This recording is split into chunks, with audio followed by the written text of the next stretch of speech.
Assalamualaikum warahmatullahi wabarakatuh. Perkenalkan, nama saya Leli Wahyuniar, pengajar pasca sarjana di Stikes Kuningan, Jawa Barat. Pada kali ini, saya akan mempresentasikan topik terkait strategi pembelajaran dan motivasi belajar sebagai tugas workshop pelatihan keterampilan dasar teknik instruksional atau pekerti bagi dosen perguruan tinggi yang disampaikan oleh Dr. Syihabuddin Said, Master Psikologi. Tujuan umum dari sesi ini adalah peserta workshop pekerti diharapkan mampu memahami dan mengembangkan strategi pembelajaran, serta memotivasi diri dan mahasiswa untuk terus belajar. Namun, pada presentasi kali ini, saya akan fokus pada tujuan 1. Tujuan khusus pembelajaran adalah menjelaskan strategi pembelajaran di perguruan tinggi. Definisi strategi adalah pendekatan secara keseluruhan yang berkaitan dengan pelaksanaan gagasan, perencanaan, dan eksekusi sebuah aktivitas dalam kurun waktu.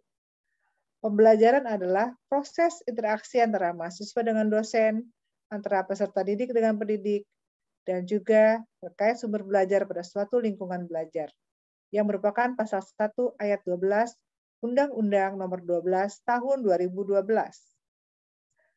Dosen adalah pendidik profesional dan ilmuwan dengan tugas utama mentransformasikan, mengembangkan, dan menyebarluaskan ilmu pengetahuan dan teknologi melalui pendidikan, penelitian, dan pengabdian kepada masyarakat. Menurut pasal 1 ayat 14 Undang-Undang Nomor 12 Tahun 2012. Sedangkan mahasiswa adalah peserta didik pada jenjang pendidikan tinggi menurut pasal 1 ayat 15 Undang-Undang Nomor 12 Tahun 2012.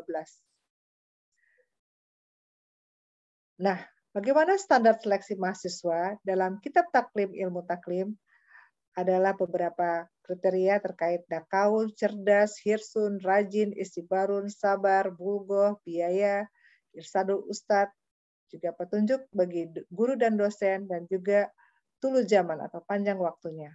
Pembelajaran adalah suatu proses atau kegiatan yang sistematis yang bersifat interaktif dan komunikatif antara dosen dengan guru, dengan mahasiswa atau siswa di kelas, dihadiri secara fisik oleh dosen atau guru, atau tidak untuk menguasai kompetensi yang telah ditentukan, menurut Zainal Arifin tahun 2009. Pembelajaran adalah suatu kegiatan dosen atau guru secara terprogram dalam desain instruksional untuk membuat mahasiswa atau siswa belajar secara aktif yang menekankan pada penyediaan sumber belajar. Sedangkan pembelajaran juga adalah suatu instruksional yang terdiri dari beberapa komponen yang meliputi tujuan, bahan ajar, mahasiswa atau siswa, dosen atau guru, metode, media, dan evaluasi yang dapat meningkatkan kemampuan kognitif, afektif, dan psikomotorik agar mahasiswa atau siswa menjadi lebih baik dalam komunikasi dan interaksi kepada dosen atau guru. Sedangkan strategi pembelajaran adalah komponen umum dari suatu rangkaian materi dan prosedur pembelajaran yang akan digunakan secara bersama-sama oleh dosen atau guru dan mahasiswa atau siswa selama proses pembelajaran berlangsung. Strategi pembelajaran juga merupakan suatu prosedur pembelajaran dalam membantu usaha belajar mahasiswa atau siswa, mengorganisasikan pengalaman belajar, mengatur dan merencanakan bahan ajar, agar tercipta proses pembelajaran yang efektif dan efisien untuk mencapai tujuan pembelajaran. Apa pentingnya suatu strategi pembelajaran? Yaitu merupakan pendidikan yang merupakan sektor yang sangat menentukan kualitas suatu bangsa. Kita ketahui banyak negara-negara maju di dunia ini yang memang pendidikannya sangat terkemuka. Dan juga kita lihat negara-negara miskin, pendidikannya sangat terbelakang. Oleh karena itu, pada dunia pendidikan hendaknya memperlihatkan unsur pendidikan yang diantaranya peserta didik, pendidik, software, manajemen, sarana, dan prasarana. Aset yang diperlukan dalam pendidikan adalah sumber daya manusia yang berkualitas. Sumber daya yang berkualitas dapat berupa dari mahasiswa atau siswa, masyarakat, maupun dari pendidik atau dosen. Macam-macam strategi pembelajaran. Pertama adalah strategi inquiry, yaitu merupakan suatu jenis pembelajaran dengan cara bertanya. meliputi sejumlah kegiatan pembelajaran yang menitik beratkan pada proses berpikir analitis dan kritis dalam mencari dan menjawab pertanyaan. Sedangkan tanya jawab sering diajukan antara mahasiswa atau siswa dan dosen atau guru untuk proses berpikir. Oleh karena itu, kalau kita sedang memberikan kuliah, kita harus bertanya kepada mahasiswa kita apakah memang kuliah kita sudah jelas, dan juga antar mahasiswa juga bisa saling memberikan pertanyaan atau memberikan jawaban. Strategi kedua yaitu strategi ekspositoris, yaitu sisi pembelajaran. Ekspositoris merupakan strategi pembelajaran yang menekankan pada proses pemberian pengetahuan atau materi yang diberikan secara lisan oleh dosen atau guru kepada mahasiswa atau siswa yang ingin membantu mahasiswa atau siswa menguasai materi secara efektif. Yang ketiga merupakan strategi SPBM, merupakan strategi pembelajaran yang memadukan beberapa kegiatan pembelajaran yang menonjolkan proses pemecahan masalah ilmiah. SPBM didasarkan pada psikologi kognitif yang dapat dibebaskan dari asumsi bahwa belajar adalah proses mengubah perilaku melalui pengalaman. Oleh karena itu memang kita harus memperbanyak praktek atau praktikum ya, supaya anak didik kita, peserta didik itu mempunyai pengalaman.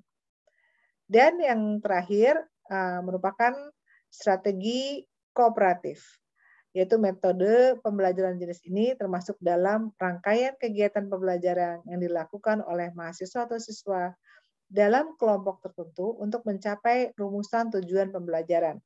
Strategi sistem pembelajaran kooperatif menggunakan kelompok kecil atau tim yang terdiri dari 4-6 orang yang memiliki latar belakang akademis, ras, agama, atau gender.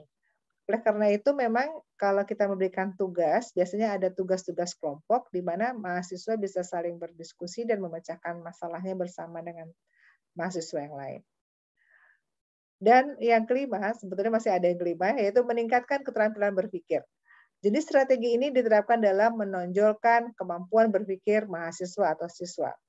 Materi yang disajikan dapat berupa membimbing mahasiswa atau siswa melalui proses menemukan konsep sendiri yang harus dikuasai dengan terus menghadapi proses dialog dan menggunakan pengalaman mahasiswa atau siswa. Ini misalnya waktu mahasiswa mengembangkan dan menyusun tesisnya. Jadi kita sebagai dosen, kita memberikan bimbingan. Sedangkan karakteristik proses pembelajaran nanti akan menyangkut banyak hal, di antaranya pola interaktif, inspiratif. Kita juga harus memberikannya secara menyenangkan supaya tidak membosankan dan tidak membuat orang mengantuk. Dan harus menantang, challenging supaya mahasiswanya juga semangat untuk belajar, juga memotivasi peserta didik untuk aktif dan memberikan ruang yang cukup bagi prakarsa, kreativitas, dan kemandirian sesuai dengan bakat, minat, dan perkembangan fisik serta psikologis peserta didik. Baiklah Bapak Ibu sekalian, saya rasa kuliah tentang strategi pembelajaran ini saya cukupkan sampai di sini dulu. Saya mengucapkan terima kasih atas perhatiannya. Semoga ini bermanfaat untuk semuanya. Terima kasih banyak. Assalamualaikum warahmatullahi wabarakatuh.